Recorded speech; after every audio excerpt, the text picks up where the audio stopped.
अस्सलाम वालेकुम रहमतुल्लाहि व बरकातहू। जनाब कैसे हैं आप लोग? सब ठीक ठाक हैं, खैर खैरियत है। आज जनाब ये टिंडे का सालन बनाएंगे और बड़ा बेहतरीन रेसिपी है, आपने पूरी वीडियो गौर से देखनी है। और बहुत सिंपल रेसिपी है, विलेज स्टाइल है, गांव में जिस तरीके से हम बनाते हैं। और कोई इसमें मसाला ज़्यादा नहीं है, आप इसको ट्राई कीजिएगा, आपको पसंद आएगी। सबसे पहले टिंडे छील लें अच्छे तरीके से और उनको धो लें। धो के एक प्याज भी ले लें छोटा सा, और इस तरह छोटा छोटा काट लें। प्याज भी छोटे छोटे काटें, टिंडे भी छोटे छोटे काट लें। सब्ज़ मिर्च और धनिया भी आपने ले लिया साथ ही। तो पैन को रख लें चूल्हे पे और इसको ऑयल गरम कर लें थोड़ा सा। ऑयल जो ही थोड़ा गरम होता है इसमें जनाब प्याज मिक्स करें। प्याज मिक्स हो गया जनी, और इसको गोल्डन ब्राउन होने तक पकने दें। और जो ही ये गोल्डन ब्राउन हो जाता है तो इसमें आपने थोड़ा सा टमाटर का जो पेस्ट है वो डाल लेना है। कटे हुए टमाटर भी आप डाल सकते हैं। तो बहरहाल जी, इसको सबसे पहले मतलब आपने प्याज को अच्छे तरीके से ब्राउन होने देना है। तो घी या ऑयल जो है थोड़ा सा आपने ज़्यादा यूज़ करना है। बाद में आप इसको उतार भी सकते हैं फाइनली, जब आपकी कुकिंग कंप्लीट हो जाती है। उसकी रीज़न ये है कि जो भी सब्ज़ियां होती हैं, कद्दू टाइप है या टिंडे हैं, तो ये अगर आप इसकी बुनाई करना चाहते हैं, या गोभी है या मटर है समथिंग, तो वो आपने मतलब है उसको थोड़ा सा ऑयल तेज़ रख के बुनाई करनी है, उसमें बड़ी अच्छी वो कुकिंग होती है। तो ये जनाब टमाटर का पेस्ट डल गया और इसको थोड़ी देर हिला के, तो इसके अंदर आपने अभी सिंपल मसाला जहाँ सुरख मिर्च है कश्मीरी, क्योंकि रेड मिर्च मैं यूज़ नहीं कर रहा, आप लोग कर सकते हैं। दड़ा मिर्च भी यूज़ कर सकते हैं। ये कश्मीरी लाल मिर्च सिर्फ कलर के लिए है। इसमें काली मिर्च आधी चम्मच है, एक चम्मच नमक है, और हल्दी आधा चम्मच। तो ये इसके बेसिक मेन मसाले हैं, जो जैसा कि मैं आपको बता रहा हूँ ये विलेज स्टाइल है। तो हम लोग जो सब्ज़ियाँ यूज़ करते हैं उसमें ये लहसुन और जनाब दारचीनियाँ और गरम मसाले और जनाब काली इलायचियाँ, सब्ज़ इलायचियाँ, कौरमे वाला जो स्टाइल है वो हम नहीं यूज़ करते। अगर सब्ज़ी का मज़ा लेना है या उसका टेस्ट लेना है या उसको हेल्दी बनाना है, तो आप उसको अंदर ये चीज़ें मत डालें, ये एक्स्ट्रा मसाला जात। ये मसाला जात होते हैं गोश्त के लिए, और उसकी भी रीज़न ये है कि उसके फ़वाद भी होंगे कुछ ना कुछ, बादी वगैरह ये ख़त्म करते हैं मसाला जात। तो दूसरा, ये गोश्तों में इसलिए डालते हैं कि ये स्मेल वगैरह इसकी ख़त्म हो जाती है और टेस्ट को थोड़ा दुबाला करते हैं। सब्ज़ियों में कम डालें जी, मैं तो ये रिकमेंड करता हूँ। ये आप जी इसको बनाई होने दें, थोड़ी देर बाद पानी के छट्टा मारें और मीडियम से हाई फ्लेम रखें, और ये लुक आनी चाहिए आपके मसाले की। और इसको कंटिन्यू 8 से 10 मिनट बड़े सब्र के साथ बुनाई करें। मसाले की अगर बुनाई अच्छी है तो सब ठीक है, अगर बुनाई अच्छी नहीं है तो कोई फ़ायदा नहीं है। ये देखें, बुनाई के लिए आप टाइम दें, उस दौरान आपने ना तो ख़बरें सुननी है, ना कहीं मोबाइल की तरफ बिज़ी होना है, या किसी और गपशप में नहीं लगना, या ये नहीं कहना ये जी मैं मसाला ऊपर पड़ा हुआ है तो चलो जल्दी जल्दी मैं नमाज़ ही पढ़ लूँ, या फिर ये है जी मैं थोड़ा सा ये जो है ना फ़लाने बर्तन ज़रा धो लूँ। इस तरह नहीं है। ये स्पेशली बीबियों के लिए जो है, वो ख़वातीन के लिए पैगाम है मेरा।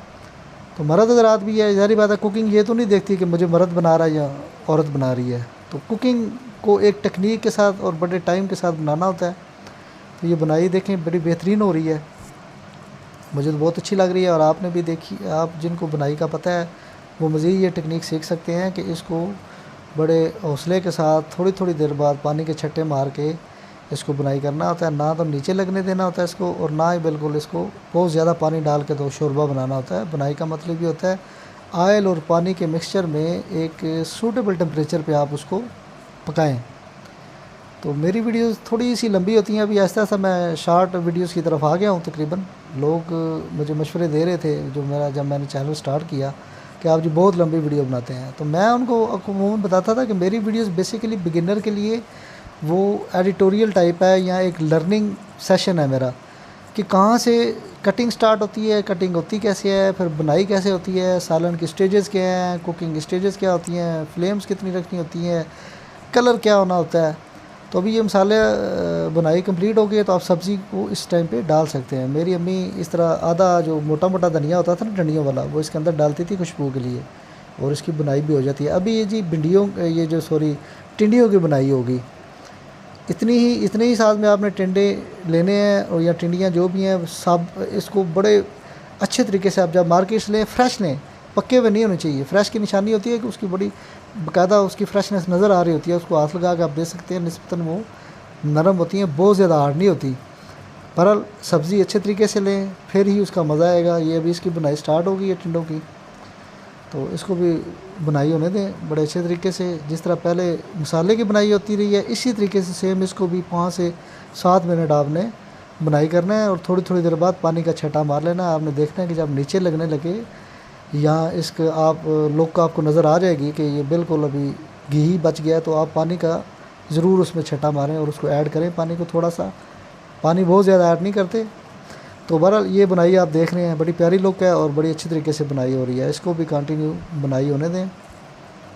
जब आप देखते हैं कि फाइनली माशाल्लाह ये तकरीबन 80% हो गई है बुनाई, तो उसमें आप पानी ऐड करके इसको ढक सकते हैं और अपनी मर्ज़ी का इसको गला सकते हैं। 10 मिनट कम से कम आपको गलाना पड़ेगा। अगर आपने शोरबा रखना है तो पानी आपने कम से कम आपने डाल देना 2 बड़े गिलास।